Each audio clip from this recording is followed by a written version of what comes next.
જય માતાજી, જય રામાપીર અને આજના નવા વ્લોગમાં તમારું સ્વાગત છે। ઘણા દિવસ પછી આપણે એક નવો વિડીયો ઉતારી રહ્યા છે અને નવા વિડીયોમાં ખાસ એ વસ્તુ તમને બતાવવાનું છે કે એ બધી કે આપણે વાડીના શાકભાજીમાં ખાવામાં આવે છે એ વસ્તુ ખાવાથી આપણને શું ફાયદો રહે અને શું ગેરફાયદો રહે એ તમને હું બતાવું છું।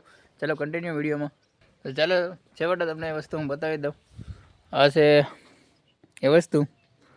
હા રીંગણા આપણે રીંગણા તો નથી બનાવવાના, બાકી આ વસ્તુ બનાવવાની છે। તમને હું વિડીયોમાં કન્ટિન્યુ બતાવું કઈ રીતે બનાવવાની, કઈ રીતે શું કરવાનું ને કઈ રીતની એની રેસીપી છે, આખી રેસીપી તમને હું બતાવવાની છે આજે વિડીયોમાં, કન્ટિન્યુ વિડીયોમાં। તો એ વસ્તુની આપણે વાત કરીએ તો એના ફાયદા છે આપણે કે જેમ કે જે માણસને લોહીની કમી હોય એ માણસને એ વસ્તુ ખાવાની જરૂરી છે કે એનાથી લોહીના ટકા વધે।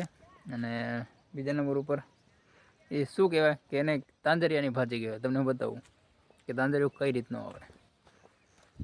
આ છે ગાઈઝ તાંજરિયું, આની ભાજી આપણે આજે બનાવી રહ્યા છે। તાંજરિયાની ભાજી ખાવાની મજા છે ને કંઈક નેક્સ્ટ લેવલની મજા એમ। તમને શું કહું કે તમે કદાચ ખાધી હશે, જેમ કે આપણે દાહોદના લોકોએ તો બધા જ લોકોએ મોસ્ટ ઓફલી બધાએ ખાધી જ હોય, બાકી આપણે આ સાઈડના લોકોએ નહીં ખાધી હોય એમ, કેમ કે આપણા માટે તો દેશી ખોરાકી। તો વિડીયો ગમ્યો હોય તો લાઈક શેર સબસ્ક્રાઈબ કરી નાખજો અને નવો વિડીયો લાવશું કંઈક નવા અંદાજ સાથે। ત્યાં સુધી બાય।